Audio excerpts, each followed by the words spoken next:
Hi friends, Tamil பக்கிக்கு உங்க எல்லாரையும் வரவேற்கிறேன். இன்னைக்கு நம்ம பார்க்க போறது பாண்டியன் ஸ்டோர்ஸ் சீரியல் அப்டேட் பத்தி தான். விஜய் டிவில ஒளிபரப்பாகி வர்ற பாண்டியன் ஸ்டோர்ஸ் 2 சீரியல்ல அரசி தூங்கிட்டு இருக்கும்போது கோமதியோட புடவைய வச்சு அவளோட கைய கட்டி விட்டுறாங்க.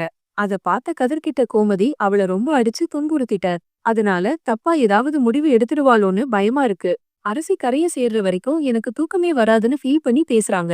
அப்போ கதிர் அழுதுகிட்டே ரூமுக்கு வரா. ராஜியம்மா என்ன ஆச்சுன்னு கேட்டு கதிர சமாதானப்படுத்துறாங்க. அடுத்ததா சுகன்யா பழனிவேலு தூங்கிட்டு இருக்கும்போது பழனிவேலு கொரட்ட விடுறாருன்னு சொல்லிட்டு அவரை எழுப்பி வழக்கம் போல திட்டி ரூமை விட்டு வெளியே அனுப்புறாங்க. உடனே பழனிவேலு ஹால்ல தூங்கிடுறாரு.